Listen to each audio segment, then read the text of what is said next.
The shotgun blast echoed through the frozen canyon at 2 in the morning.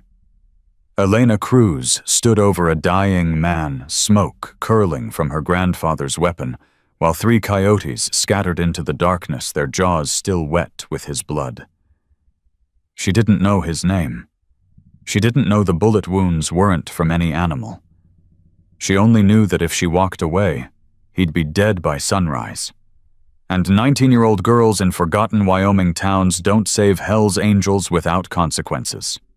Before we continue, tell us where in the world are you watching from? Drop your city in the comments, subscribe, and stay until the end. This story will change how you see family forever. The phone call came at 1:47 a.m. Elena's hand shot out from under the blanket, knocking over an empty coffee mug before finding the cracked screen. The caller ID showed unknown, but in Coldwater Creek, unknown calls at this hour meant one thing: trouble. Miss Cruz. The voice was old, trembling. This is Mabel from the gas station up on Route 9. Elena sat up, her bare feet hitting the cold floor. Mabel, it's almost 2 in the morning. I know, honey, I know. But there's been some kind of crash up near Devil's Bend. I heard it from my window, metal screaming, then nothing. I called Sheriff Dawson, but he ain't picking up. You're the only one with a truck that can make it up that road in this snow. Elena was already pulling on her boots. How long ago? Maybe 20 minutes? I would have called sooner, but I wasn't sure if... I'm going. She hung up before Mabel could finish. Her grandfather's old Chevy sat in the garage, keys still in the ignition where she'd left them 3 days ago. The engine coughed twice before roaring to life, and Elena grabbed the shotgun from behind the seat, a habit her grandfather had drilled into her since she was 12. You never know what's waiting in the dark, mija, he used to say, but you can make damn sure it knows you're not afraid. She wasn't afraid. Not anymore. Fear had died with him 6 months ago. The drive to Devil's Bend took 15 minutes on clear roads.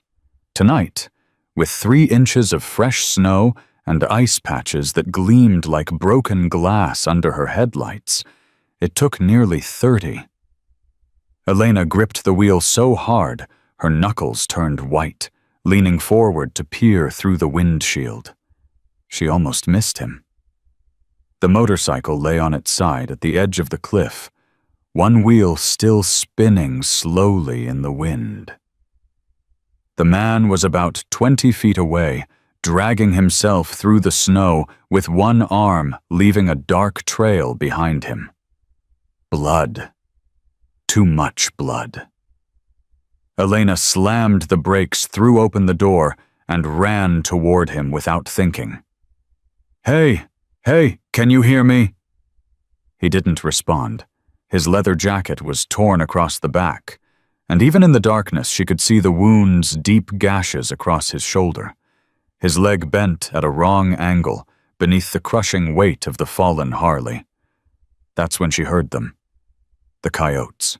3 of them, maybe 50 yards away, their eyes reflecting her headlights like tiny orange flames. They were waiting patient the way predators wait when they know their prey can't escape. Elena raised the shotgun, aimed high, and fired. The blast split the silence like a thunderclap. The coyotes scattered, disappearing into the tree line, but she knew they wouldn't go far. The smell of blood would bring them back. It always did. She dropped to her knees beside the man, pressing her fingers to his neck.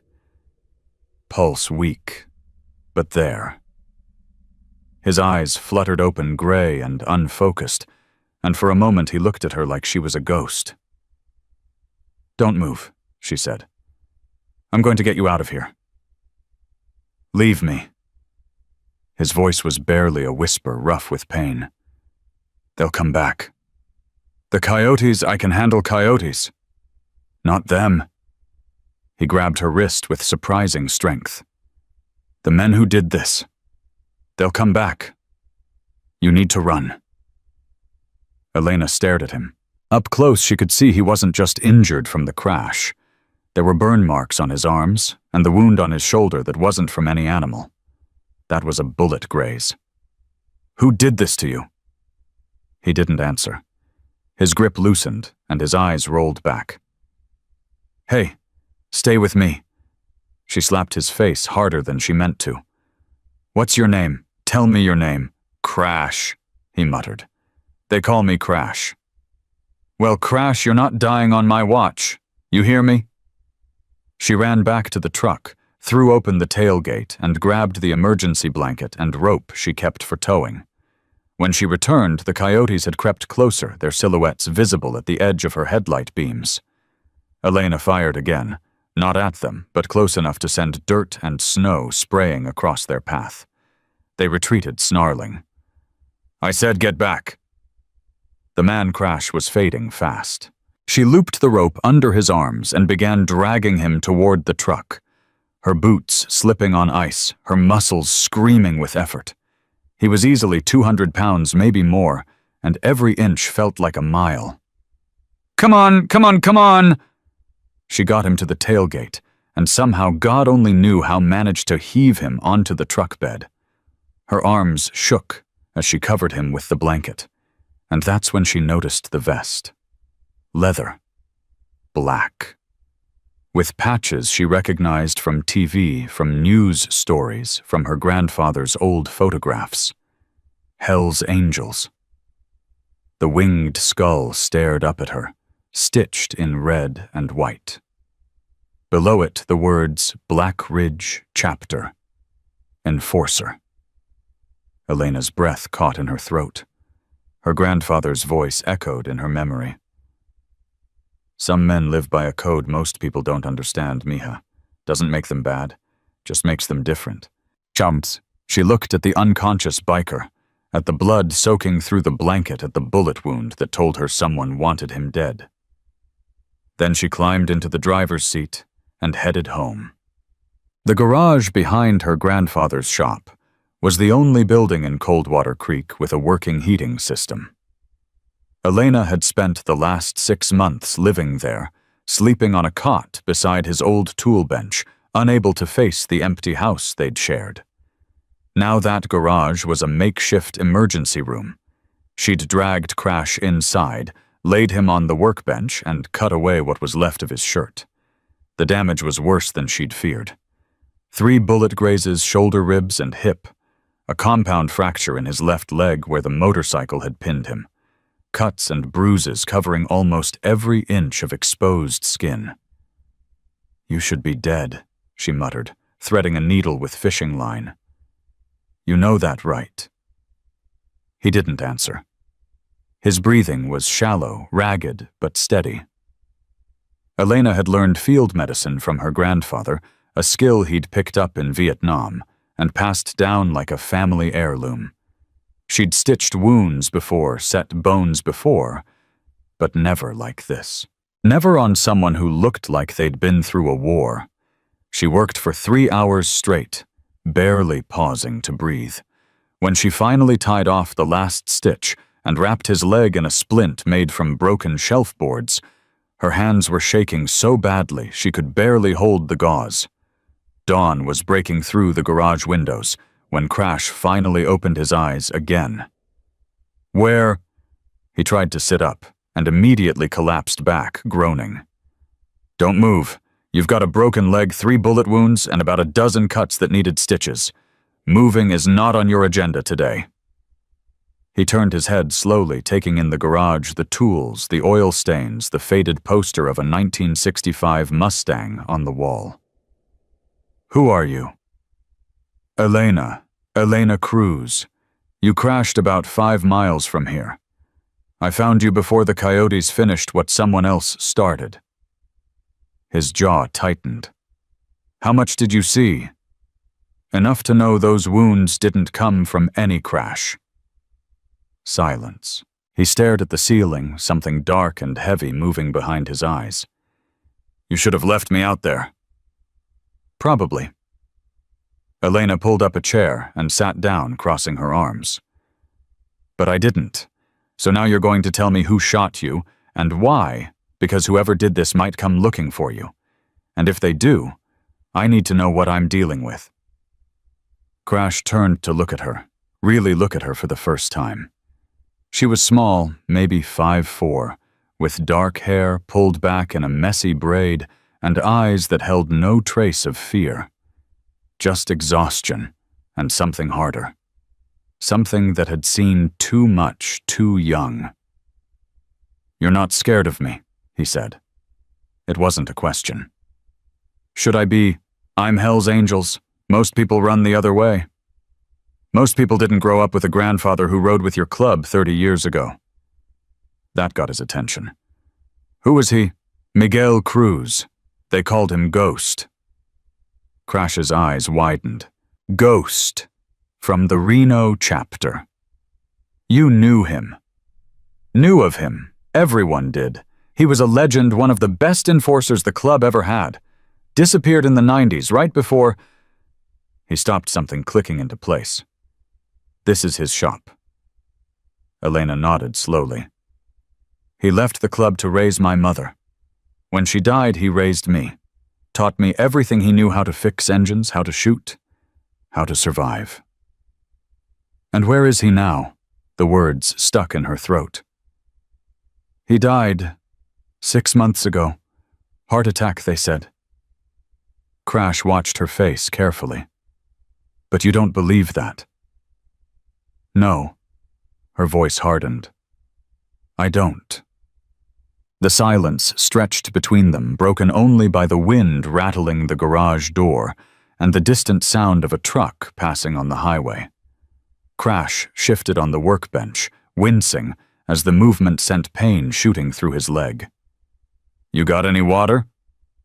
Elena grabbed a bottle from the mini-fridge in the corner and handed it to him. He drank half in one long swallow, then set it down with a grimace. "The men who did this to me," he said slowly. "They're called the Iron Serpents. Small club, but dangerous. They've been running girls through Montana for the past 2 years trafficking. Our president's daughter was taken 8 months ago.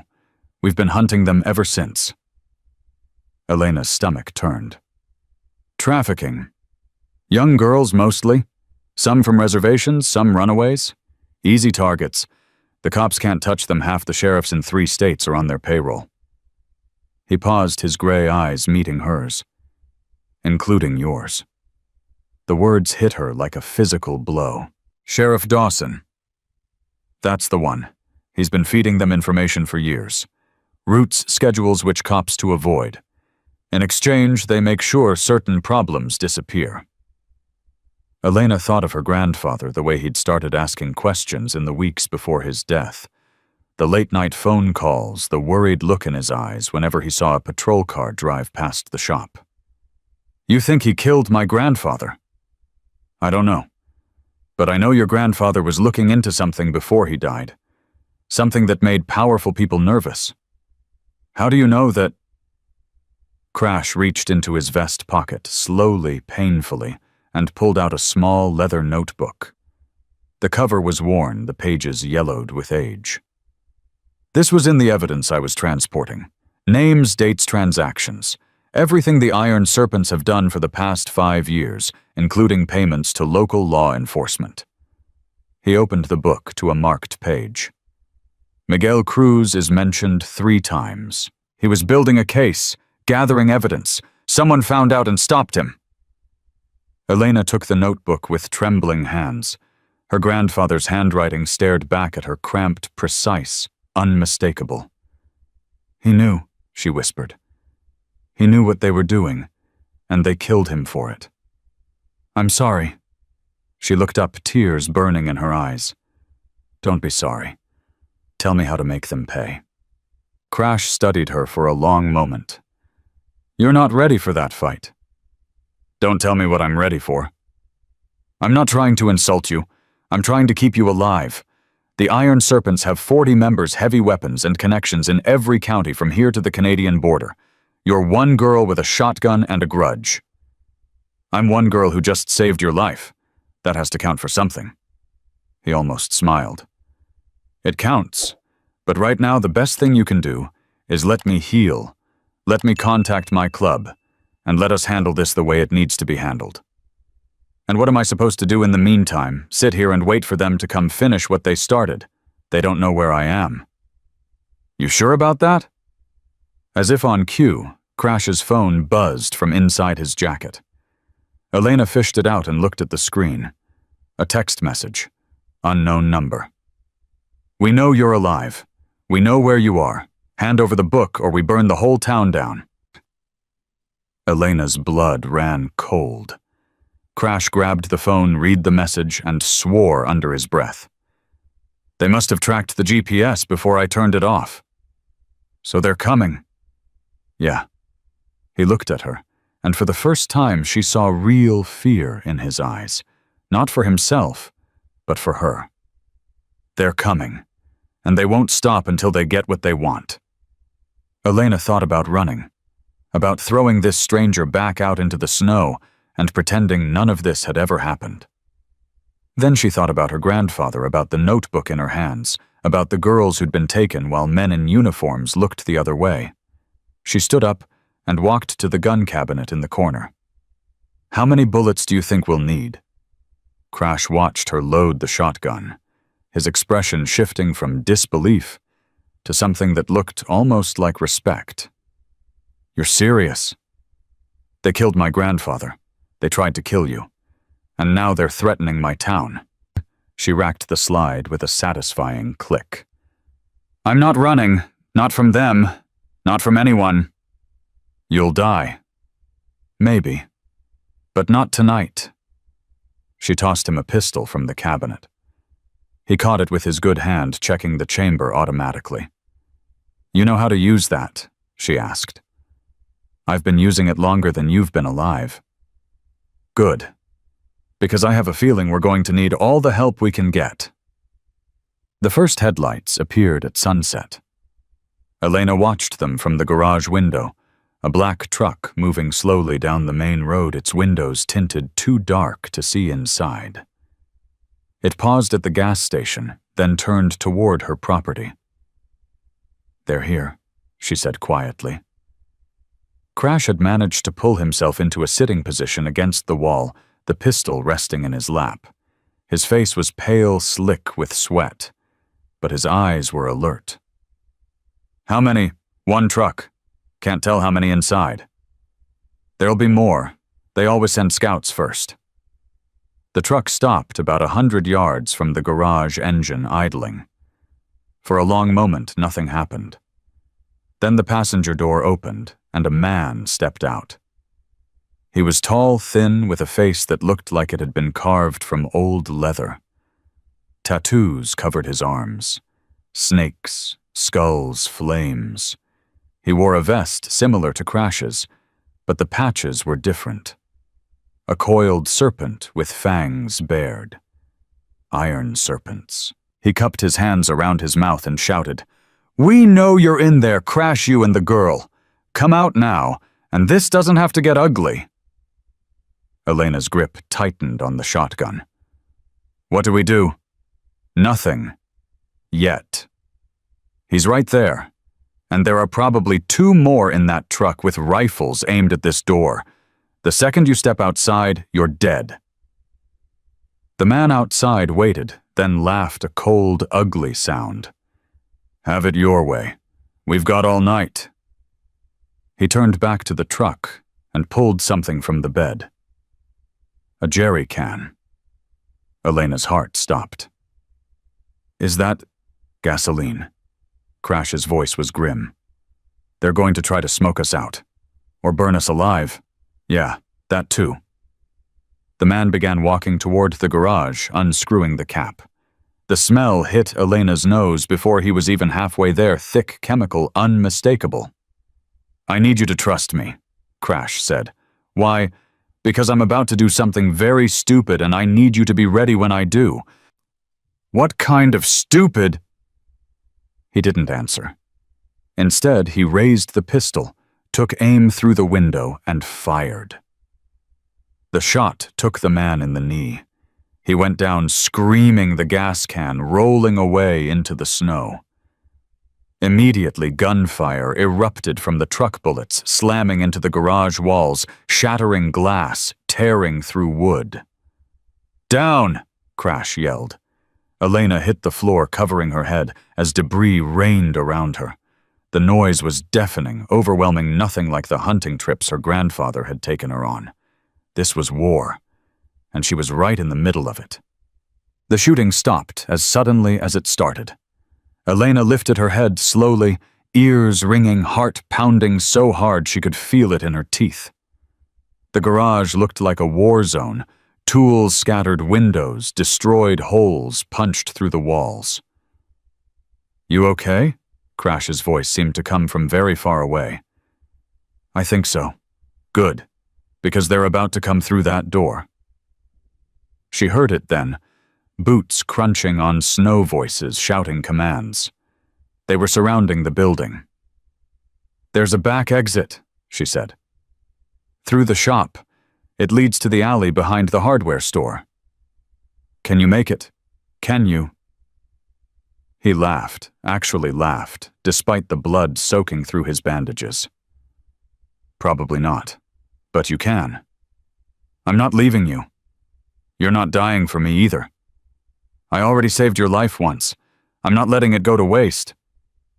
She grabbed his arm and hauled him upright. He bit back a scream, his broken leg dragging uselessly behind him, but he didn't argue. Together they stumbled toward the back of the garage. The door behind them exploded inward. Elena spun, raised the shotgun, and fired without thinking.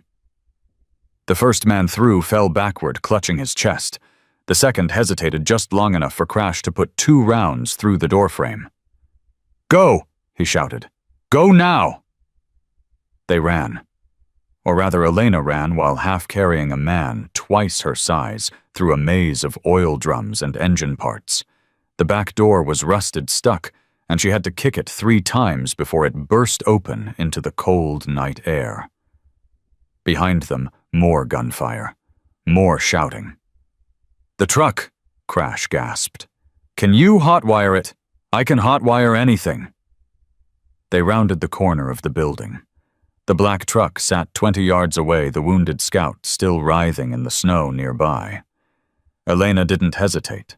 She dragged Crash to the passenger side, shoved him in, then sprinted around to the driver's seat. Her hands moved automatically, ignition wires, spark engine roaring to life. A bullet cracked the rear window. She floored the accelerator. The truck fishtailed on ice, nearly slamming into a fence post, but she corrected and aimed straight for the highway. In the rearview mirror, she saw 3 figures emerge from the garage, guns raised, watching them disappear into the night. That was... Crash coughed, blood flecking his lips. "That was something. Shut up and don't die." "Working on it." Elena gripped the wheel and didn't look back.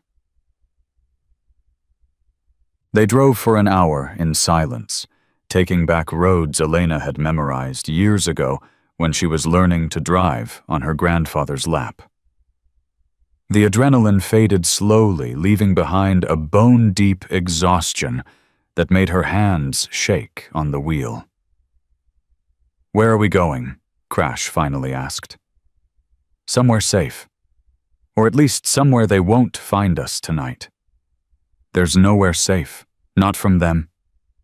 "Then we'll make somewhere safe."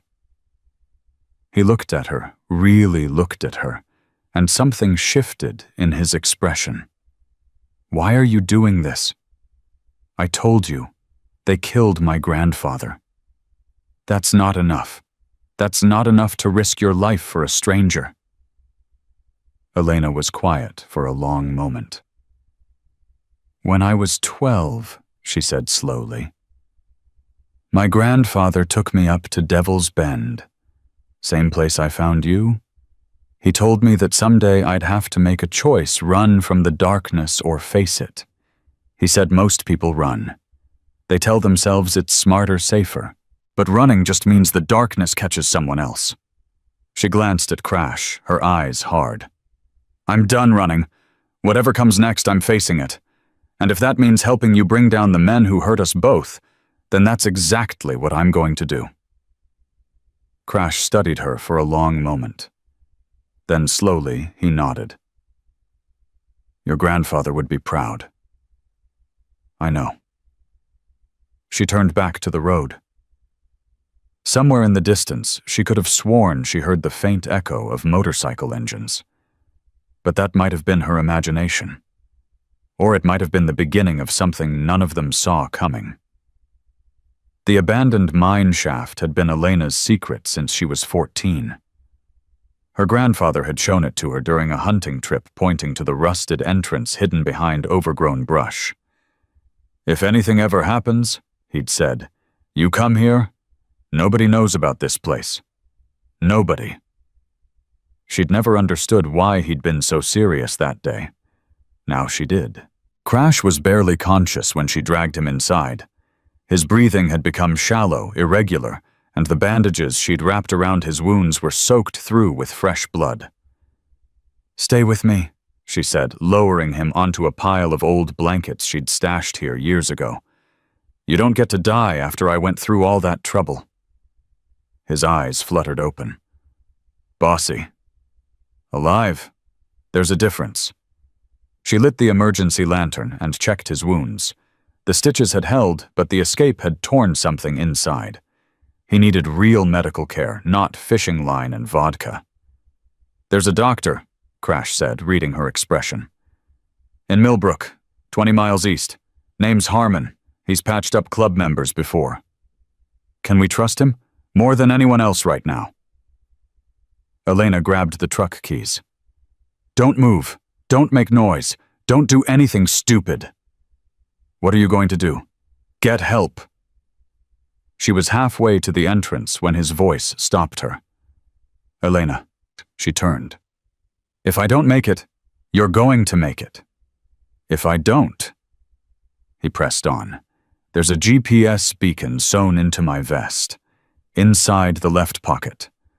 Press it 3 times and hold for 5 seconds. It'll send a signal to my chapter. They'll come. Then why haven't you used it already? Because the serpents can track it too. Using it means bringing everyone, friends and enemies, right to us. Elena absorbed this information, filed it away. I'll be back in 2 hours. And if you're not, then you press that button and pray. She disappeared into the darkness before he could respond. The drive to Millbrook was the longest 20 miles of Elena's life. Every pair of headlights in her rearview mirror made her heart jump. Every shadow beside the road looked like a man with a gun. She found Dr. Harmon's clinic on the outskirts of town, a small building with a faded sign that read, Veterinary Services. But her grandfather had told her once that the best doctors for men who couldn't go to hospitals were the ones who officially treated animals. The door was locked. She pounded on it anyway. We're closed, a gruff voice from inside. I need Dr. Harmon. It's an emergency. Come back tomorrow. A man is dying. He was sent by the Black Ridge chapter. Silence. Then the sound of locks clicking open. The man who appeared was in his 60s with a gray beard and eyes that had seen too much. He looked her up and down, taking in the blood on her clothes, the desperation on her face. Who's hurt? They call him Crash. Something flickered in Harmon's expression. Recognition. Concern. Where is he? I can't tell you that, but I can bring you to him. You expect me to get in a car with a stranger in the middle of the night. I expect you to help save a man's life. Isn't that what you do? Harmon studied her for a long moment. Then he grabbed his medical bag from behind the door. Let's go. They drove in silence for the first 10 minutes. Elena kept checking the mirrors, watching for tails. Her nerves wound tight as piano wire. Your ghost's granddaughter, Harmon said suddenly. Elena nearly swerved off the road. How do you know that? You look just like him. Same eyes, same stubborn jaw. He shook his head slowly. I was sorry to hear about Miguel. He was a good man. You knew him. Knew him, girl. I've been patching up Hell's Angels since before you were born. Your grandfather was one of the few who never needed my services. Smart, careful, always thinking 3 steps ahead. He paused. Until he wasn't. Elena's grip tightened on the wheel. What do you mean? I mean he came to see me about 2 weeks before he died. Asked me questions about the iron serpents, about their roots, their connections. I told him to leave it alone. I told him those people were dangerous. What did he say? He said some things were worth the risk. Elena felt the familiar burn of tears behind her eyes, but refused to let them fall. Did he tell you what he found? No. But whatever it was, it scared him. And your grandfather wasn't a man who scared easy. They reached the mine shaft just as dawn began to paint the sky pink. Elena led Harmon inside. Lantern held high, her free hand resting on the pistol tucked into her waistband. Crash was exactly where she'd left him, but his condition had worsened. His skin was gray, his breathing barely audible. Harmon dropped to his knees beside him, already pulling supplies from his bag. How long has he been like this? He was stable when I left. That was 2 hours ago. He's lost too much blood. I need to work fast. Elena stepped back, watching as Harmon worked with practiced efficiency. IV line, blood pressure cuff, surgical instruments that gleamed in the lantern light. You can help or you can pace, Harmon said without looking up. But you can't do both. She moved to his side, following his instructions, handing him tools, holding pressure where he indicated. Time lost all meaning. It could have been minutes or hours before Harmon finally sat back, wiping sweat from his forehead. He'll live, for now. But he needs at least a week of rest before he can move again. We don't have a week. Then you'd better figure out how to buy one. Crash's eyes opened slowly, focusing on Harmon with difficulty. Doc, been a while. Not long enough, apparently. You look like hell. Feel like it too. Crash tried to sit up and immediately regretted it. The serpents. I know. Your friend here filled me in. Harmon began packing up his supplies. I've done what I can, but I'm not getting involved beyond this. Those people have a long reach, and I'm too old to start running. I understand. Do you? Harmon fixed him with a hard stare. Because the last person who went after the serpents is buried in the Coldwater Creek Cemetery. I'd hate to see his granddaughter end up the same way. He left without another word, his footsteps fading into the darkness. Elena sat down beside Crash, her back against the cold stone wall. He's scared. He's smart. There's a difference. Is there? Crash turned his head to look at her. You saved my life twice now. You didn't have to do any of this. Why, I already told you. You told me about your grandfather. But that's not all of it. His gray eyes held hers, searching. Nobody risks their life for a stranger without a reason. What's yours? Elena was quiet for a long moment. When I was 7, she finally said, my mother got sick. Cancer. The doctor said she had 6 months, maybe less. My father had already left, couldn't handle the pressure, so it was just her and me and my grandfather. She paused, the memories rising like water. For 5 months I watched her disappear. A little more every day, and I couldn't do anything. I was just a kid, helpless, useless. I made her soup she couldn't eat. I read her stories she couldn't hear. I held her hand while she... Her voice broke. She died on a Tuesday. It was raining. I remember thinking how unfair it was that the world just kept going like nothing had happened. Like she didn't matter. Crash said nothing, but his eyes never left her face. After that, I promised myself I would never be helpless again.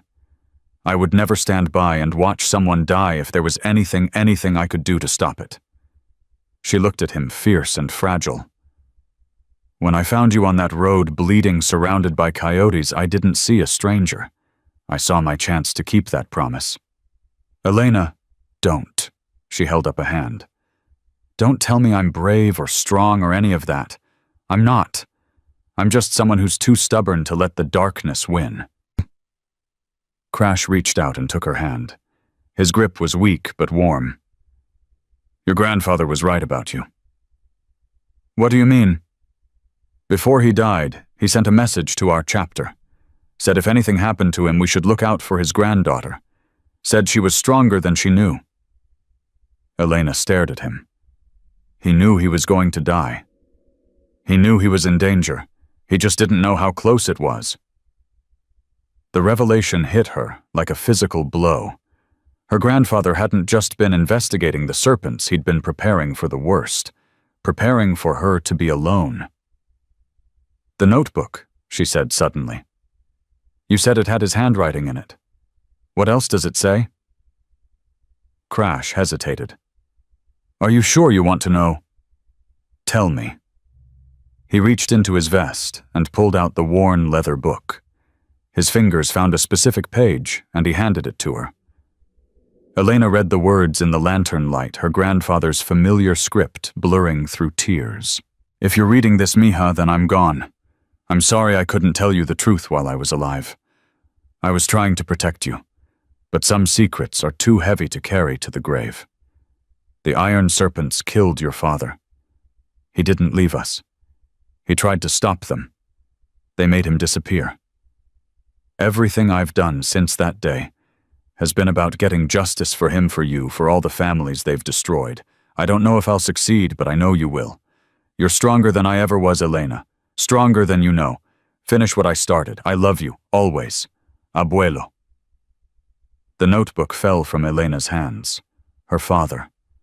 The man she'd hated for 20 years. The man she'd blamed for abandoning them. He hadn't left. He'd been murdered.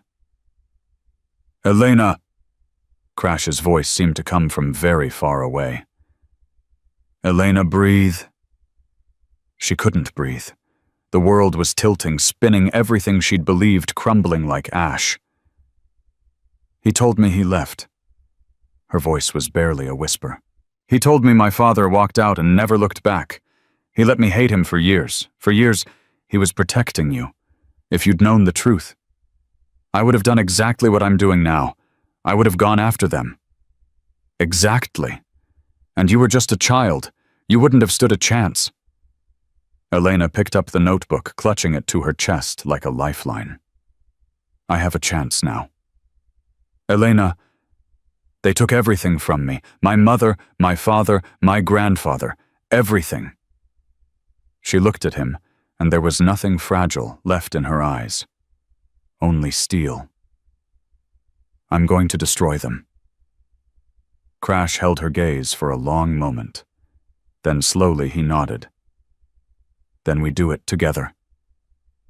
You can barely walk. I'll heal, and when I do, we'll make them pay for every single thing they've done. Elena extended her hand. He took it. Partners. Partners. Outside, the sun was fully up now, painting the Wyoming mountains in shades of gold and amber.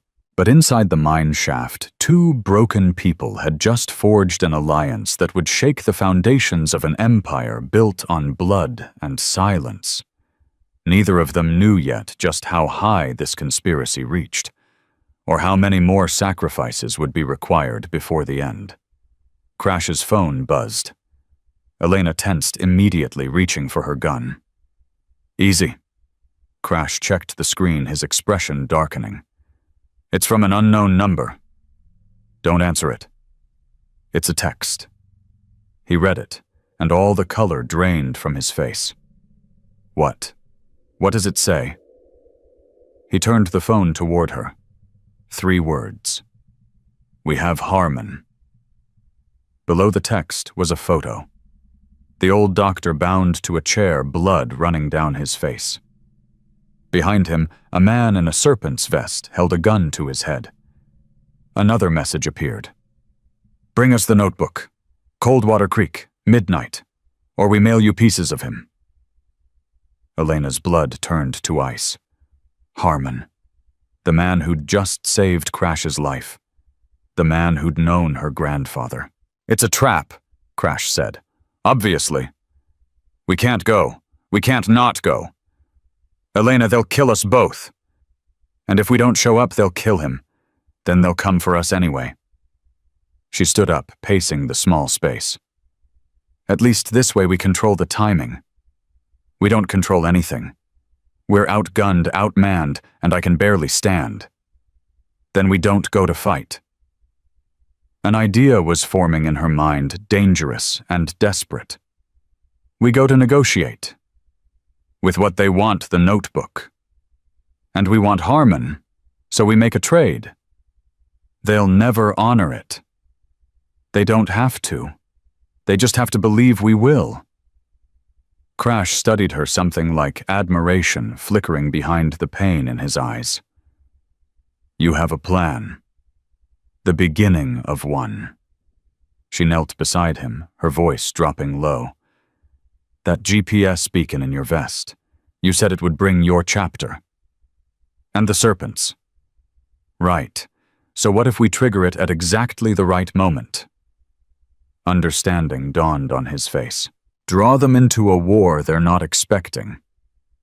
The angels versus the serpents, on our terms, on our ground.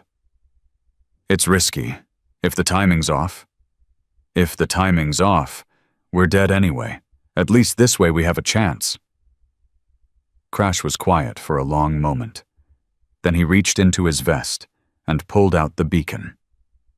"Midnight." Elena nodded. "Midnight." He pressed the button 3 times and held. A tiny red light blinked once, twice, then went dark. The signal was sent. In a clubhouse 200 miles away, phones began to ring. And in Coldwater Creek, a storm was gathering that would change everything. Elena checked her grandfather's watch. 14 hours until midnight. 14 hours to prepare for a battle that would either free them or bury them. She looked at Crash, at the notebook clutched in her hands, at the cold stone walls of the only safe place she had left. "Get some rest," she said. "You're going to need it. What about you?" "I'm going to figure out how to win a war." She walked to the entrance of the mine and stared out at the mountains, her grandfather's words echoing in her mind. "Finish what I started." "I will, abuelo," she whispered. "I promise." Somewhere in the distance, thunder rolled across the peaks. But it wasn't thunder. It was the sound of 100 engines roaring to life. 11 hours before midnight, Elena made a decision that would either save them or destroy everything. She drove back to Coldwater Creek alone. Crash had argued against it, his voice raw with pain and frustration. "You're walking into their territory. They'll grab you before you get within a mile of town." "They won't, because they don't know I'm coming." "Elena, I need to see the ground. I need to know what we're walking into tonight. You can't move, and we can't plan a war blind." He'd grabbed her wrist, his grip surprisingly strong. "If anything happens to you, then you press that beacon again and bring hell down on them." She'd pulled free gently. "But nothing's going to happen. I grew up in that town. I know every back road, every hiding spot, every shadow. They're the outsiders here, not me." She'd left before he could argue more. Now, parked on a ridge overlooking the main road into Coldwater Creek, Elena watched through her grandfather's old binoculars. The town looked normal at first glance, a few cars at the diner, old Mrs. Patterson walking her dog, teenagers skateboarding in the empty grocery store parking lot. But then she saw them. 2 black trucks parked behind the hardware store. A man in a serpent's vest smoking outside the gas station. Another leaning against the wall of the sheriff's office, talking casually with a deputy like they were old friends. Her stomach turned. Sheriff Dawson himself emerged from the office, shook hands with the serpent, and climbed into his patrol car. They were everywhere. Not just criminals operating in the shadows, they were part of the town's infrastructure. Protected. Embedded. "How deep does this go, Abuelo?" she whispered. Her phone buzzed. A text from Crash.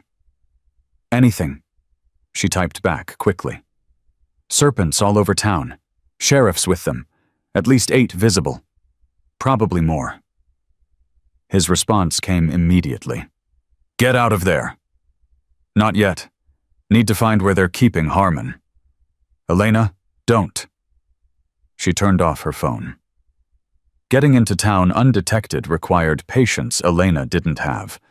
She abandoned the truck 2 miles out and cut through the old Hendricks property, now abandoned since the family moved to Denver.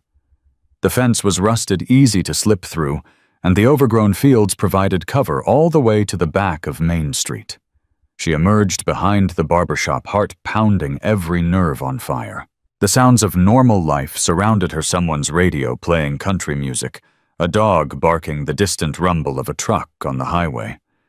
But underneath it all was something wrong, something watchful. Elena moved quickly, staying in the gaps between buildings, using the skills her grandfather had taught her during countless hunting trips. "Move like the deer," he'd said. "Never break the pattern. Never draw the eye." She made it 3 blocks before she heard the voice. Well, look what we got here." Elena froze. The man stepped out from a doorway she'd just passed, cutting off her retreat. He was young, maybe mid-20s, with a shaved head and a serpent tattoo crawling up his neck. "You're that girl, aren't you? The one who's been causing all the trouble." Elena's hand moved toward her pistol, but before she could draw, she felt cold metal press against the back of her skull. "I wouldn't," said a second voice behind her. They'd been waiting, watching the approaches, and she'd walked right into their trap. The first man stepped closer, grinning. "Boss is gonna be real happy to see you. Saves us the trouble of hunting you down tonight." "Where's Harmon?" "The old doc, he's around. Probably still got all his fingers if that's what you're worried about." The grin widened. "For now. I want to see him." "I'm sure you do, but that's not how this works."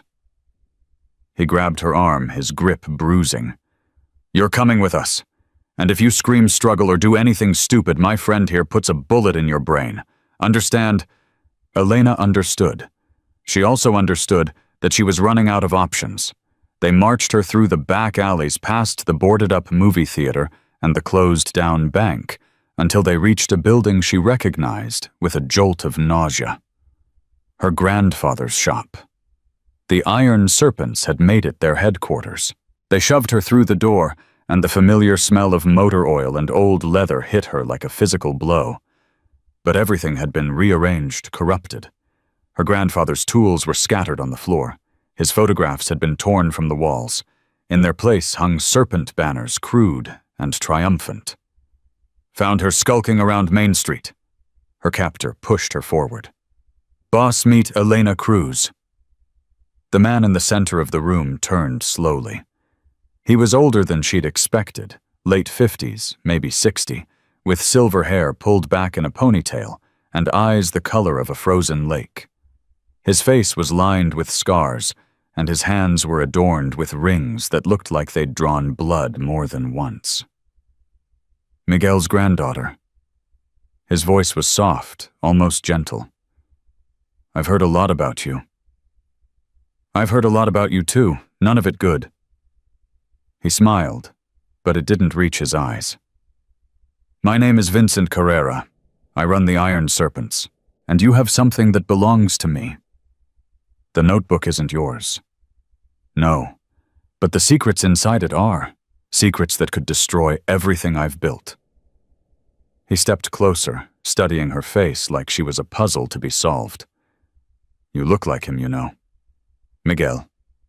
Same stubborn jaw, same fire in the eyes. He was a worthy adversary. I almost respected him. You killed him. I removed a threat, There's a difference. Elena's hands trembled with rage, but she forced her voice to stay steady. And my father, was he a threat too? Something flickered across Carrera's face. Surprise, maybe, or calculation. Ah, so you found that part of the story. He sighed, almost theatrically. Your father was a fool. He stumbled onto our operation 20 years ago and thought he could be a hero. We gave him a choice: walk away and keep his family safe, or die and leave them vulnerable. He chose poorly. You're lying. Am I your grandfather spent 2 decades believing the same thing that your father had abandoned you? We made sure of it. Forged letters, fake sightings in Mexico, whispers of a new family. It was elegant, really. Why kill a man's reputation when you can make his own loved ones do it for you? The cruelty of it stole Elena's breath. 20 years of hatred based on lies. 20 years of her grandfather carrying guilt that wasn't his to bear. You destroyed us, she whispered. No, I protected myself. There's a difference. Carrera turned away, gesturing to his men. Put her with the doctor. We'll deal with both of them at midnight. Wait. Elena's voice came out stronger than she felt. I know where the notebook is. Carrera paused. Crash has it. He's injured hiding. I'm the only one who knows where. Then you'll tell us. No, but I'll take you there. In exchange for Harmon. And a head start before midnight. One of the guards laughed. She's got guts, I'll give her that. Carrera silenced him with a look. Then he approached Elena slowly, his cold eyes searching her face. You're lying. You wouldn't give up your partner that easily. My partner is a stranger who nearly got me killed. The doctor saved his life, and he doesn't deserve to die for someone else's war. She met his gaze unflinchingly. I'm a survivor, Mr. Carrera, just like you, and survivors know when to cut their losses. A long moment of silence stretched between them. Then Carrera smiled, a real smile this time, cold as winter. I believe you actually mean that. He nodded to his men. Bring the doctor. We're going for a ride. They brought Harmon out 10 minutes later. His face was bruised, his wrists raw from bindings, but his eyes were alert. When he saw Elena, something like despair crossed his features. You shouldn't have come for me. Wasn't given much choice. The notebook. I know what I'm doing. She hoped that was true. They loaded them both into a black SUV, Elena in the front passenger seat, Harmon in the back, flanked by 2 guards. Carrera drove himself, which struck her as strange until she realized it meant he didn't fully trust his own men with this mission. Good. Distrust was something she could use. Where are we going? Carrera asked as they pulled onto the highway. Elena gave him directions toward the mountains, not to the mine shaft, but to an abandoned fire lookout station 3 miles east of it. She needed to buy time, needed to get them far from town, where the angels could find them when they arrived. If they arrived. The drive took 45 minutes. Carrera made small talk like they were old friends, asking about her childhood, her grandfather, her plans for the future. Elena answered in monosyllables, her mind racing through contingencies. The lookout station appeared around a sharp bend, a skeletal tower rising from a rocky outcrop. Pull over here, Elena said. Carrera stopped the SUV. I don't see any hiding places. That's the point. Crash is in a cave about half a mile up the trail. He can't move, so you'll need to bring him down. But he's armed and he'll shoot anyone he doesn't recognize. Except you. Except me. Carrera studied her for a long moment. Then he turned to his men. Stay with the doctor. If she's not back in 30 minutes, start removing his fingers. I'll be back, Elena said. She climbed out of the SUV, hyper-aware of the gun pressed against her spine. Carrera followed her, his own weapon drawn and ready. They began the hike in silence. The trail was steep, rocky, treacherous in the fading light. Elena moved slowly, buying every second she could, while her mind screamed at her to run. But running wouldn't save Harmon. Running wouldn't bring justice for her father and grandfather. Running was what the serpents expected. She was done being expected. "You're stalling," Carrera said after 10 minutes. "I'm being careful. One wrong step, and you lose your guide. I'm losing patience. You've waited 20 years to destroy my family. You can wait another 20 minutes. He grabbed her arm, spinning her around to face him. "I don't know what game you're playing, but it ends now. Where is he?" Elena looked past his shoulder toward the ridge behind them, and smiled. "I think you're about to find out." The first motorcycle crested the hill like an apparition from Hellchrome, gleaming engine-roaring rider, clad in black leather and patches of red and white. Then another, and another. Within seconds, the ridge was lined with Hell's Angels. 10, 20, 50, more appearing every moment, engines thundering in unison like the heartbeat of an approaching storm. Carrera's face went white. "You triggered the beacon. Hours ago? You played me.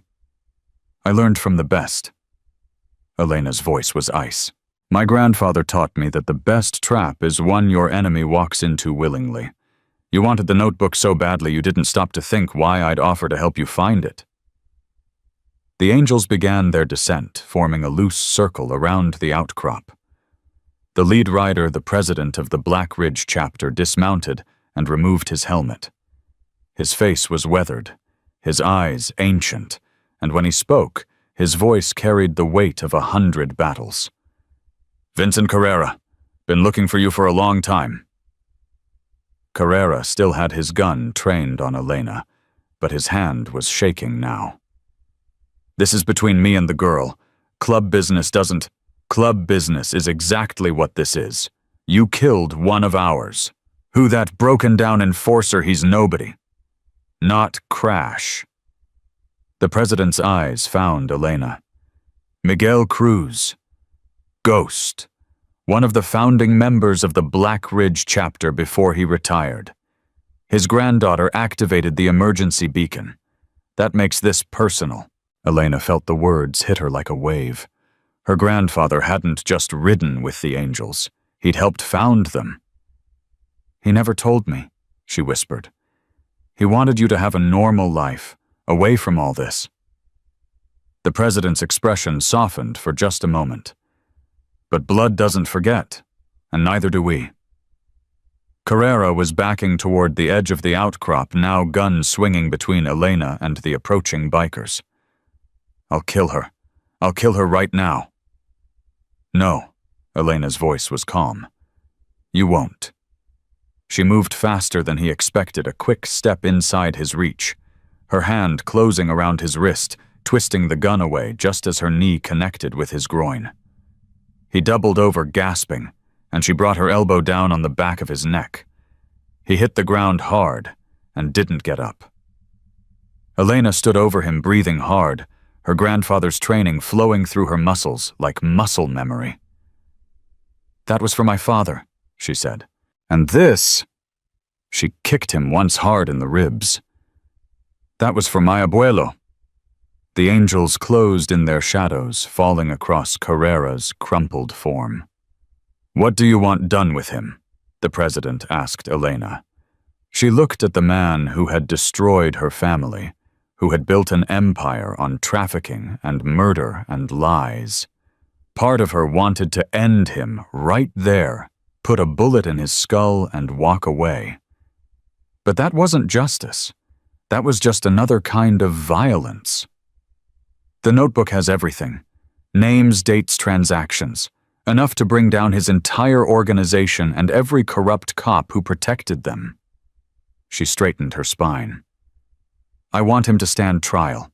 I want the world to know what he did. And I want him to rot in prison knowing that a 19-year-old girl took down everything he built." The president nodded slowly. "Your grandfather would be proud." I know. One of the angels approached a phone in his hand. Boss, we've got a problem. The SUV down by the trailhead, it's gone. Elena's blood ran cold. Harmon. She grabbed the phone, dialing the number Crash had given her. It rang once, twice, 3 times. Then a voice she didn't recognize answered. Nice try, little girl, but you didn't get all of us. The line went dead. Elena looked at the president, her heart pounding. They have the doctor, and they're running. The hunt wasn't over yet. It was just beginning. The angels mobilized in seconds, half stayed to secure Carrera, binding his wrists and loading him onto a bike for transport. The other half mounted up and roared down the mountain toward the highway, Elena riding behind the president on his Harley, the wind screaming past her ears. She didn't feel fear anymore. She didn't feel exhaustion or doubt. She felt something older, something fiercer. Fury. They found the SUV abandoned 3 miles from town, its doors hanging open, engines still running. Tire tracks led toward the old mining district, a maze of abandoned shafts and crumbling buildings where someone who knew the terrain could hide for hours. They're trying to regroup, the president said. Probably have a secondary location somewhere in those hills. I know these hills, Elena said. Better than anyone. She directed them through back trails and forgotten roads, her grandfather's voice guiding her like a ghost. Left at the dead oak tree, right past the collapsed water tower, straight through the dry creek bed where they used to hunt rabbits in the fall. And then she saw it. A building she'd almost forgotten about, an old miners' barracks her grandfather had pointed out years ago. Used to be a hideout for bootleggers during Prohibition, he'd said. Good place to disappear if you ever need to. Apparently the serpents had found it too. 2 trucks were parked outside their headlights, cutting through the gathering darkness. Elena counted 4 men visible, all armed, all watching the approaches. They're dug in, the president observed. Then we dig them out. That's suicide. No. Elena slid off the bike, checking her pistol. That's justice. She didn't wait for permission. She moved through the shadows, using every ounce of skill her grandfather had given her, until she was within 30 yards of the building's rear entrance. Through a grimy window she could see Harmon slumped in a chair, blood dripping from a fresh wound on his temple. 2 guards stood over him, arguing about something she couldn't hear. Elena took a breath. Then she kicked in the door. The first guard spun toward her, but she was already firing 2 shots to center mass that dropped him like a stone. The second lunged for his weapon, and she put him down with a single round through the shoulder. Harmon looked up, his eyes widening. Elena, can you walk? I think so. Then move.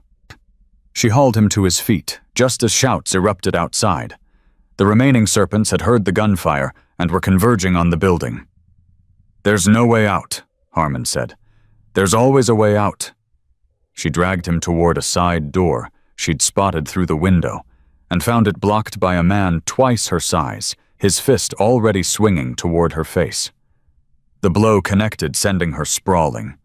Her pistol skittered across the floor, too far to reach.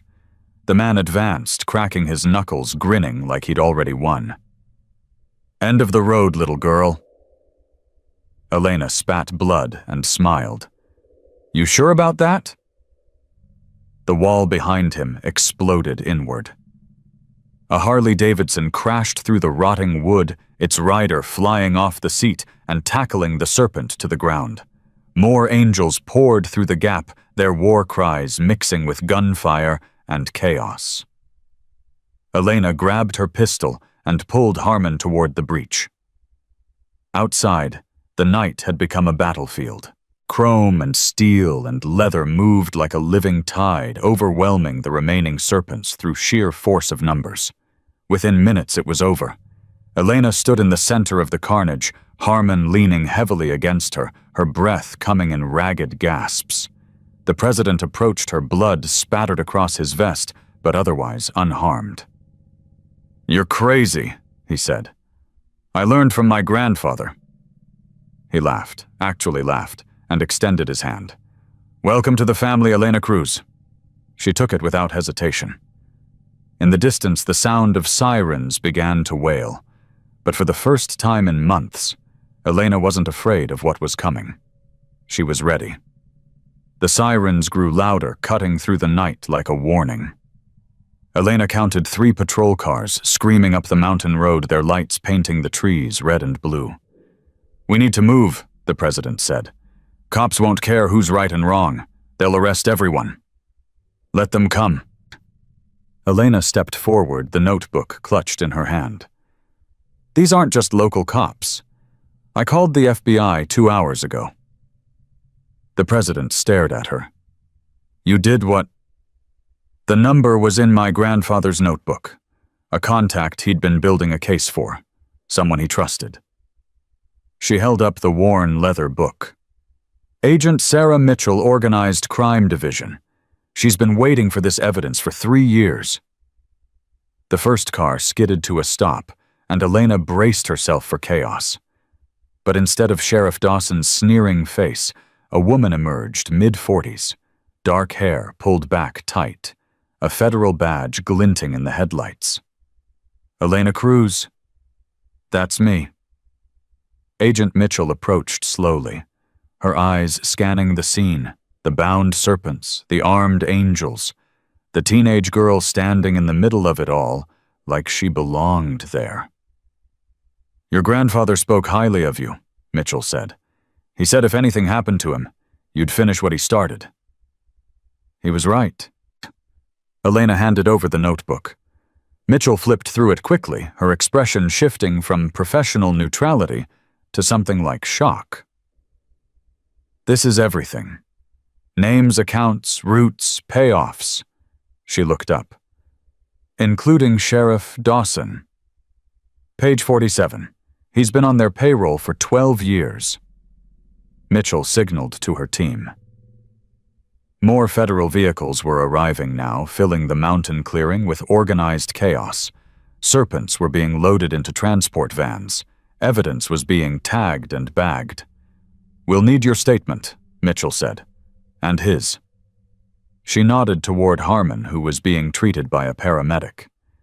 "You'll get everything. But first," Elena turned toward the angels who had gathered in a loose formation nearby, engines idling. "They helped me. Without them, Carrera would have killed me and disappeared." Mitchell studied the bikers for a long moment. Hell's Angels aren't exactly known for community service. "My grandfather was one of them. Founding member of the Black Ridge chapter." Something flickered across Mitchell's face. Recognition. Understanding. "Ghost. I should have made the connection sooner. He was legendary. He was my abuelo, and these men honored his memory tonight." Mitchell made a decision. "I didn't see any angels here, just concerned citizens who happened to be in the area." She extended her hand to Elena. "Your grandfather would be proud." Everyone keeps saying that. Because it's true. The next 6 hours blurred together in a haze of questioned statements and bitter coffee. Elena sat in a federal mobile command center repeating her story over and over to different agents with different questions. "How did you find Carrera? Why did your grandfather have this notebook? Who else knew about the trafficking operation?" She answered everything honestly, holding nothing back. Her grandfather had taught her that truth was the most powerful weapon, harder to fight than any bullet because it couldn't be denied. By dawn, word had spread. Sheriff Dawson was arrested at his home, still in his pajamas, trying to destroy files on his computer. 3 of his deputies went down with him. The county coroner who had signed off on her grandfather's death certificate was taken in for questioning about a dozen suspicious cases over the past decade. But the biggest shock came at 7:47 a.m. Agent Mitchell found Elena sitting on the back bumper of an ambulance, wrapped in a blanket exhaustion carved into every line of her face. "We found something," Mitchell said carefully. "In Carrera's records." "More evidence?" "Not exactly." Mitchell sat down beside her. "Elena, there's no easy way to say this. We found documentation suggesting your father might still be alive." The world stopped. "What?" "Carrera kept records of everyone he dealt with, including people he didn't actually kill." Mitchell pulled out a folder. "According to this, your father was transported to a facility in Montana 20 years ago, a private rehabilitation center that's actually a prison for people who know too much to kill but can't be allowed to talk." Elena couldn't breathe. "He's alive. All this time, he's been alive. We don't know for certain. This facility was shut down 8 years ago when funding dried up. The inmates were supposedly transferred, but the records are incomplete." Mitchell placed a hand on her shoulder. "I'm telling you this because you deserve to know, but I don't want you to get your hopes up." "Where was it, this facility?" "Outside Billings. The building's been abandoned for years." Elena stood up, the blanket falling from her shoulders. "I need to go there." "Elena, it's a long shot. The odds of him still being... I need to know. Either way, I need to know." Mitchell sighed. "I can't stop you, but at least let me send someone with you. For safety." Elena looked toward the group of angels still lingering near the command center, refusing to leave until they knew she was okay. "I think I've got that covered." She found Crash sitting in the back of an ambulance, his leg properly splinted, now color slowly returning to his face. When he saw her approaching, he tried to stand. "Don't." She pushed him gently back down. "You're in no shape to be a hero." "Funny. I was about to say the same to you." He studied her face. "Something happened." "What is it?" She told him everything, the FBI, the arrests, and now this impossible hope about her father. Crash was quiet for a long moment. "Montana's a long ride," he finally said, "especially for someone with a broken leg." "Good thing I'm not going alone." He looked past her to where the president was approaching, his expression unreadable. "Boss, we got a situation." The president listened as Elena explained. When she finished, he pulled out his phone and made a single call. "Brothers, we ride for Montana. One of our own needs us."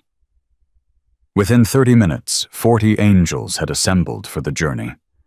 Elena rode behind Crash, her arms wrapped around his waist, her heart pounding with a hope she was terrified to feel. They reached the abandoned facility outside Billings by late afternoon. The building was exactly what Mitchell had described, a crumbling structure that had once been a hospital, now overtaken by weeds and decay. "Place looks empty," the president observed. "It's been 8 years," Elena said. "I didn't expect him to still be here."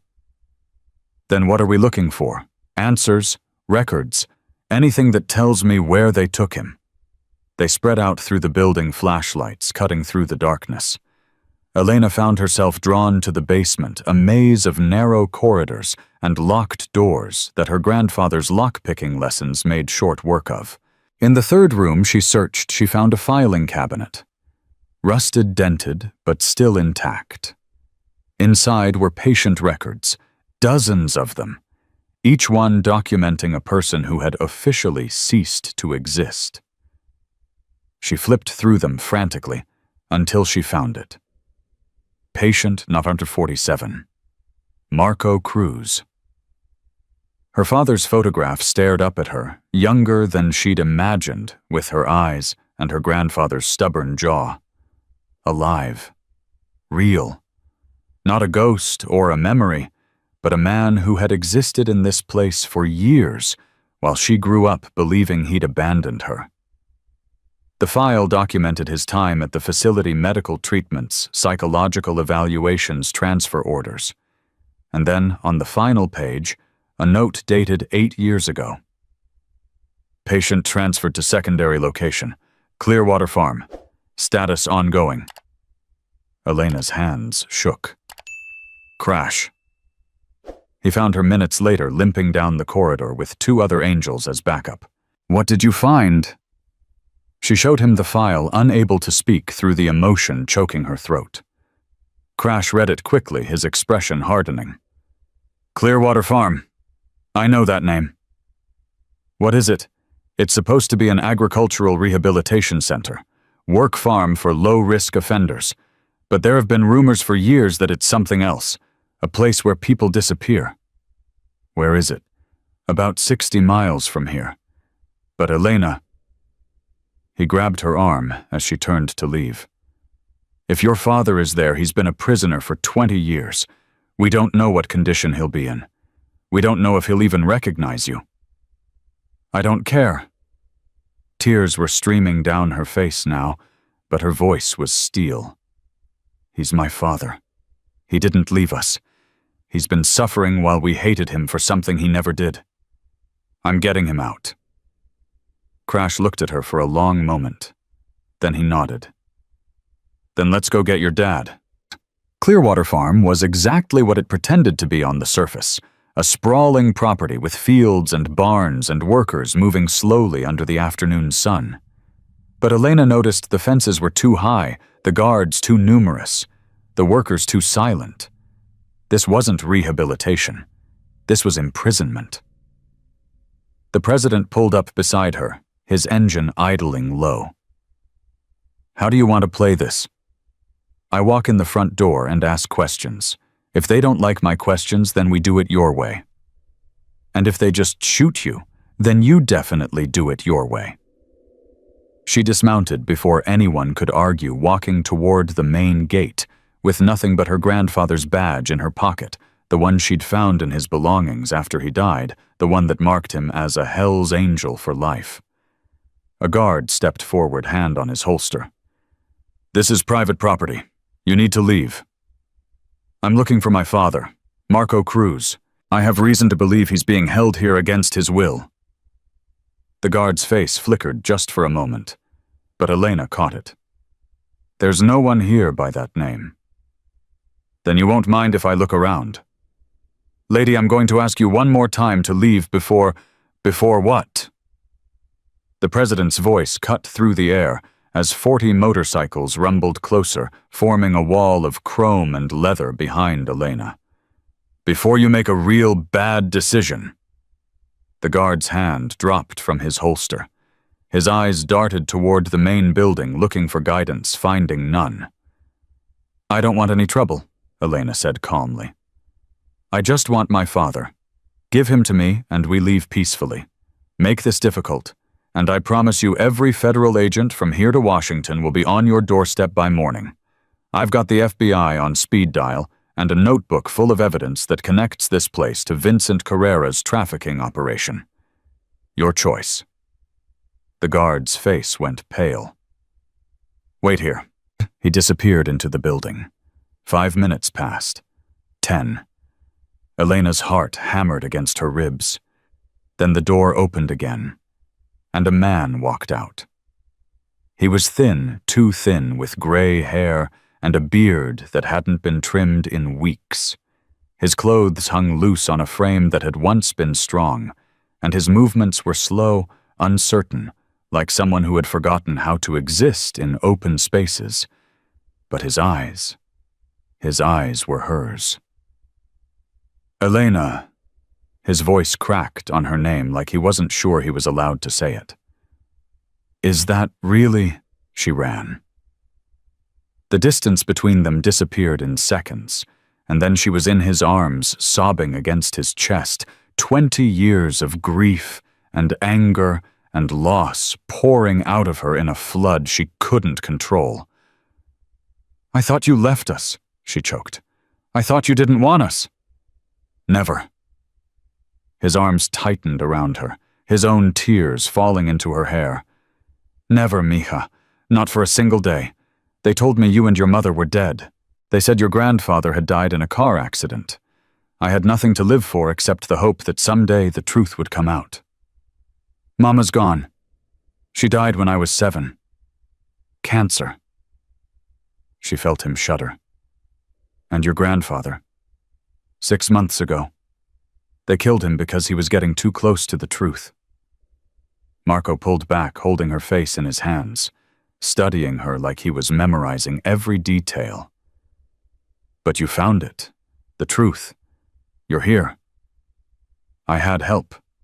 She turned toward the angels who had dismounted and were watching the reunion with expressions ranging from stoic to openly moved. They're Abuelo's family, and now they're mine. Marco's gaze found the president, and something passed between them. Recognition, respect, the weight of shared history. Ghosts' brothers, Marco said quietly. He always said they'd come through when it mattered. He was right. The president stepped forward. You're welcome with us, Marco, for as long as you need. I don't know how to thank you. Thank your daughter. She's the one who moved heaven and earth to find you. Marco looked at Elena, pride and sorrow and love all warring in his expression. Your grandfather trained you well. He did. But now I have both of you. The parts of my family I thought I'd lost forever. She wiped her eyes. We have a lot to catch up on. We have the rest of our lives. The ride back to Wyoming was the longest and shortest of Elena's life. She sat behind Crash, her father riding with another angel, and watched the mountains roll past like a dream she'd finally woken up from. By the time they reached Coldwater Creek, word had spread. The townspeople who had hidden behind closed doors while the serpents terrorized them were now gathered on the main street, watching the convoy roll in. Agent Mitchell was waiting at Elena's grandfather's shop, a smile playing at the corners of her mouth. I heard you found him. I did. And the farm, shut it down, found 6 other prisoners who'd been there for years. Families have been notified. Mitchell shook her head. You did in 2 days what we couldn't do in 10 years. I had motivation. You had courage. There's a difference. Mitchell handed her a thick folder. The full case file. Everything your grandfather collected plus everything we've added since yesterday. Carrera's going away for life. So is Sheriff Dawson. And about 30 other people up and down the chain. Elena took the folder, feeling the weight of it in her hands. This was her grandfather's legacy, a lifetime of work finally bearing fruit. What happens now? She asked. Now you live, Elena. You've earned it. Live. Such a simple word. But for Elena, it felt like the first breath after drowning. That night she sat on the porch of her grandfather's shop with her father beside her, watching the stars appear one by one. He kept everything, Marco said softly, looking around at the tools and photographs Miguel had collected over the decades. I see myself in these pictures, like he was keeping me alive through memory. He never stopped looking for you. Even when he thought you'd abandoned us, some part of him must have known the truth. Your grandfather was the best man I ever knew. When they took me, I knew he'd figure it out eventually. I just didn't know it would take 20 years. He turned to look at her. And I didn't know it would be his granddaughter who finally brought me home. I had a good teacher. You had the best. Crash appeared in the doorway, his leg in a proper cast, now a cup of coffee in each hand. Thought you two might need these. Elena took hers gratefully. How are you feeling? Like I got hit by a truck and then dragged through a war. So pretty standard Tuesday. He lowered himself carefully onto the porch step. The chapter's heading back to Blackridge tomorrow. President wants to know if you're coming with us. Elena looked at her father, then at the shop, then at the mountains that had been her home for 19 years. Not yet, she said. There's still work to do here, people to help, a legacy to honor. Crash nodded slowly. Figured you'd say that? He reached into his jacket and pulled out a small metal badge, the same winged emblem her grandfather had worn for 30 years. "President wanted you to have this. You're officially one of us now. Honorary member of the Black Ridge chapter." Elena took the badge, running her fingers over the worn metal. "I don't know what to say." "You don't have to say anything. You earned it." She pinned the badge to her jacket, right over her heart. In the distance, the sound of 40 engines roared to life as the angels prepared to leave. But Elena knew now that distance didn't matter. Family wasn't about proximity. It was about who showed up when the wolves came. And she would never be alone again. 6 weeks later, Coldwater Creek had become something it had never been before, a place people actually wanted to visit. Elena stood behind the counter of her grandfather's shop, now transformed into a roadside haven for riders, veterans, and wanderers. The smell of fresh coffee mixed with motor oil, and the walls displayed photographs of the angels who had saved her life, alongside images of her grandfather in his younger days. "3 more just pulled in," Marco called from the garage bay where he was changing oil on a vintage Indian. "Looks like they heard about us from the Billings chapter. Send them in for coffee. I just made a fresh pot." Elena poured 3 cups and set them on the counter just as the riders entered 2 men and a woman, all wearing leather cuts with patches from different chapters across the western states. Word had spread fast through the biker community about the girl who had taken down the Iron Serpents and reunited with her father. Now riders came from hundreds of miles away just to meet her and pay their respects. "Your wolf girl?" the woman asked, studying Elena with sharp, assessing eyes. "That's what they call me. Heard you shot 3 serpents and didn't blink." "I blinked, just did it afterward." The woman laughed, a rough sound that spoke of years on the road. "Ghost's granddaughter, all right. He trained you good." "The best teacher I ever had." They stayed for an hour, sharing stories about her grandfather runs he'd led, fights he'd won, the time he'd ridden through a blizzard to deliver medicine to a snowed-in town. Each story added another layer to the man Elena had loved, revealing depths she'd never known. After they left, she found herself staring at the framed photograph behind the register. Her grandfather, young and fierce, standing beside his Harley with the Black Ridge chapter spread out behind him. She hadn't known this version of him, the legend, the founding member, the man called Ghost, but she was starting to understand why he'd kept it hidden. "He wanted you to be free," Marco said, appearing beside her. He'd gained weight in the past 6 weeks, his color returning, his movements growing stronger every day. Free from the life he chose, free from the enemies he made. "But I ended up in it anyway. Some things are in the blood, mija. He knew that better than anyone." The bell above the door chimed. Elena looked up and felt her heart skip. Crash walked in. His leg was healed now, though he still moved with a slight limp that the doctors said might never fully disappear. He'd been gone for 3 weeks back at the Black Ridge clubhouse handling business, and she hadn't expected to see him again so soon. "You're here?" she said, unable to keep the surprise from her voice. "Promised I'd come back, didn't I? You didn't actually promise." "Implied it pretty strongly." He crossed to the counter and accepted the coffee she poured automatically. "Place looks good. Better than I remember." "We've been busy." "I heard. Word is you've turned this into the best rest stop between Denver and Seattle. Riders are talking about it from coast to coast." Elena shrugged, uncomfortable with the praise. "Just trying to give people a place to belong, like Abuelo would have wanted." Crash studied her face in that way he had, seeing more than she wanted to show. "You sleeping yet?" "Sometimes. Nightmares. Sometimes. They'll fade. Takes time, but they fade." She wanted to ask how he knew. She wanted to ask about his own demons, the brother he'd lost, the years of violence that had shaped him into the man standing before her now. but some questions weren't meant for coffee shop conversation. "Why are you really here?" she asked instead. "President sent me. We've got a situation." "What kind of situation?" "The kind that might interest you."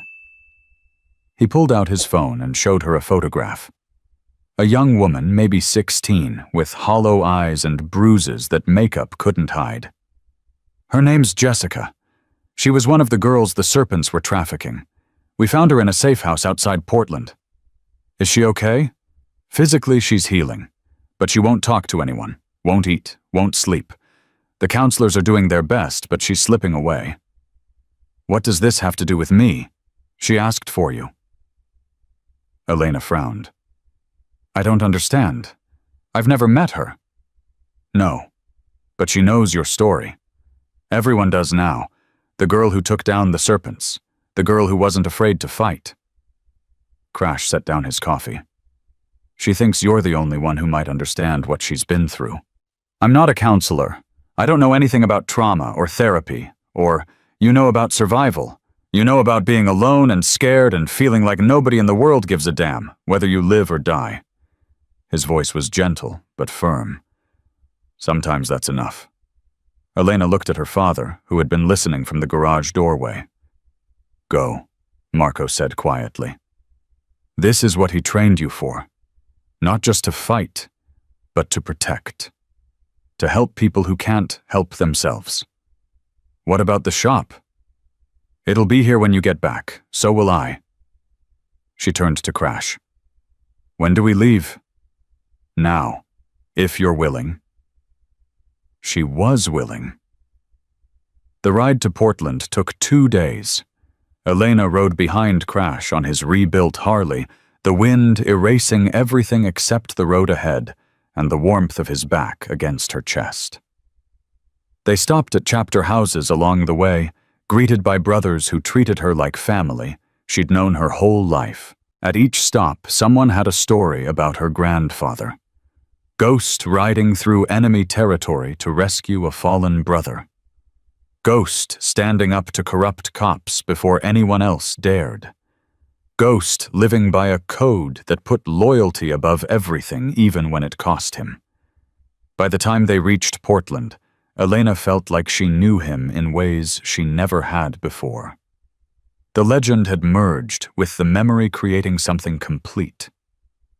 The safe house was a converted church run by a non-profit that helped trafficking survivors. The director, a tired woman named Margaret, met them at the door with obvious relief. "Thank God you came. She's getting worse." "Where is she?" "Upstairs, second door on the left.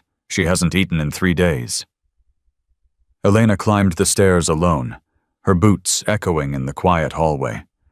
The door was slightly open, and through the gap she could see a small figure curled on a bed facing the wall. She knocked softly.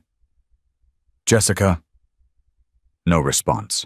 Elena pushed the door open and stepped inside. "My name's Elena. I heard you wanted to talk to me." "I wanted to see if you were real." The voice was barely a whisper, cracked and hollow. "Everyone says you're a hero, but heroes aren't real. I learned that a long time ago." "I'm not a hero. I'm just someone who got angry enough to fight back." Slowly, Jessica turned over. Her face was thinner than the photograph, her eyes deeper, like someone had scooped out everything that made her human and left only the shell. "They hurt me," she said. "For 2 years they hurt me every day. And nobody came. Nobody cared. I care. You don't even know me. I know what it feels like to lose everything and have no one to turn to. I know what it's like to carry pain so heavy you can barely breathe. And I know what it's like to want to give up because it seems easier than fighting." Jessica's eyes flickered a tiny spark of something that might have been recognition. "How did you get past it?" she asked. "I didn't get past it. I got through it. There's a difference." Elena sat down on the edge of the bed, keeping her distance, but close enough to be present. Getting past means forgetting. Getting through means carrying it with you and finding a way to keep moving anyway. "What if I can't?" Then you try again tomorrow, and the day after that. And you keep trying until one day you realize you're still standing. And if that doesn't work... Elena reached into her pocket and pulled out her grandfather's badge, the winged emblem worn smooth by years of handling. You find people who'll carry you until you can stand on your own. Jessica stared at the badge. What is that? It belonged to my grandfather. He was the strongest man I ever knew, but even he needed help sometimes. He had brothers who would ride through fire for him, who would die for him. She pressed the badge into Jessica's palm. Now those brothers are mine, and if you want them to be, they can be yours too. Why would they want me? I'm broken. We're all broken, Jessica. That's how the light gets in. For a long moment, neither of them spoke. Then slowly, Jessica's fingers closed around the badge. Will you stay?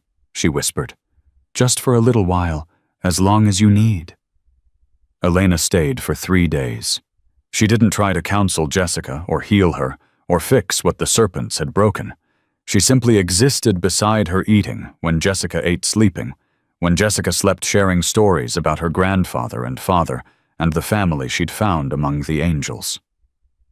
On the 3rd night, Jessica spoke more than a few sentences for the first time. She talked about her life before the trafficking, her mother who'd died of an overdose, her foster homes that ranged from indifferent to abusive, the man who'd promised her a better life and delivered her into hell instead. She talked about the things they'd done to her, the things they'd made her do, the parts of herself that had died one piece at a time until there was almost nothing left. And then she talked about Elena. I saw your story on the news, Jessica said. They interviewed people from your town. Everyone talked about how brave you were, how you didn't back down even when they outnumbered you 100 to 1. And I thought if she can fight, maybe I can too. You can. You already are. It doesn't feel like fighting. It feels like drowning. Fighting doesn't always look like throwing punches. Sometimes it looks like getting out of bed when every part of you wants to stay under the covers. Sometimes it looks like eating a meal when your body wants to disappear. Sometimes it looks like asking for help when you've been taught that help never comes. Elena took her hand. You asked for me, Jessica. You reached out when you could have given up. That's fighting. That's surviving. And I promise you it gets easier. Not quickly. Not painlessly. But eventually you'll wake up one morning and realize that the weight is a little lighter than it was the day before. How do you know? Because I'm still waiting for that morning, too. They sat together in the darkness, 2 survivors holding on to each other, while the world turned outside their window. When Elena finally left Portland, Jessica was eating again, talking again, taking small, shaky steps toward a future that had seemed impossible just days before. Margaret walked Elena to her bike gratitude written across her exhausted face. You gave her something none of us could, Margaret said. Hope. I just told her the truth.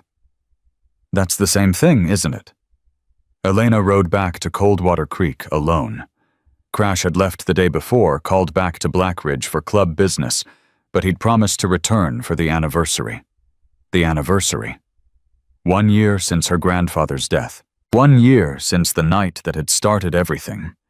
The grief, the investigation, the war that had consumed her life and transformed her into someone she barely recognized. When she pulled into the shop's parking lot, she found it full. Not just full overflowing.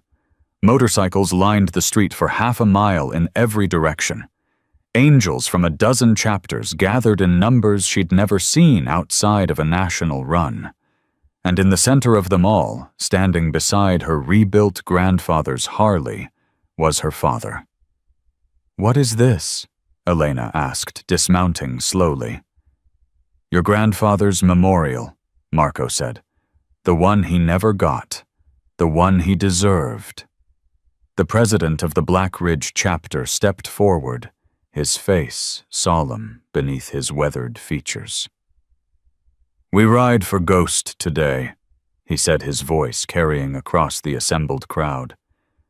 "For a brother who gave everything to protect the innocent. For a man who left this life to raise his family, but never stopped being one of us." He turned to Elena. "And for his granddaughter who honored his memory by finishing what he started." Elena felt tears burning in her eyes. "I don't know what to say." "You don't have to say anything. Just ride."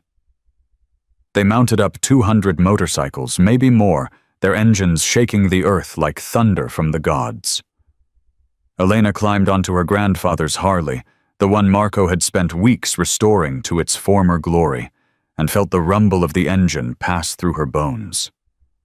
Marco climbed on behind her. He would have loved this, you know.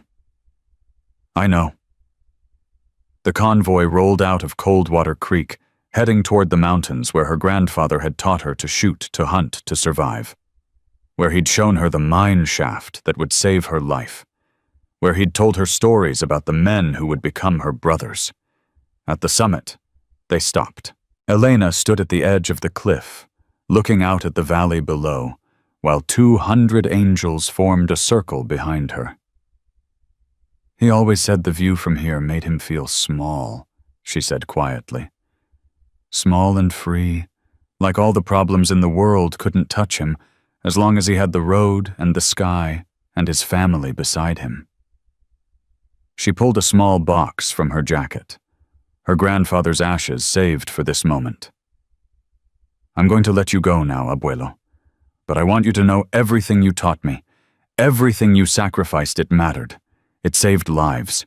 It brought Papa home. It gave me a family I never knew I had." Her voice cracked. "You were the best man I ever knew, and I'm going to spend the rest of my life trying to be worthy of your love." She opened the box and let the ashes fly free on the mountain wind. Around her, engines roared to life, a final salute from the brothers who had loved him, who had ridden with him, who would carry his memory as long as they lived. Elena closed her eyes and let the sound wash over her. When she opened them again, Crash was standing beside her. "You okay?" "Yeah." She wiped her eyes. "I think I finally am." He took her hand, his grip warm and steady. "What now?" Now I live. I help people who need helping. I keep the shop running as a place where broken souls can find their way." She looked at him, a small smile playing at her lips. "And maybe I take a ride every now and then with a stubborn biker who doesn't know when to quit." "That could be arranged." They walked back to their bikes together, her father waiting with a proud smile on his face. "Ready to go home?" Marco asked. "I am home," Elena said. "I've been home all along. I just didn't know it." They rode back to Coldwater Creek as the sun set behind the mountains, painting the sky in shades of gold and crimson. 200 engines thundered through the twilight, carrying the memory of a legend and the promise of a future built on his sacrifice.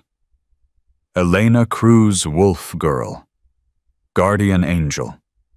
Her grandfather's legacy made flesh had found her pack, and she would never be alone again.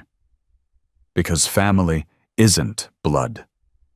Family is who shows up when the wolves come. And for Elena, they had shown up 100 strong. If this story touched your heart, if you believe that courage can overcome anything, and that the loneliest souls can find their pack, hit subscribe and ring the bell. Because here we tell stories about the families we choose, the battles we fight, and the love that saves us when all seems lost. Keep your light on, riders. Someone out there needs to find their way home.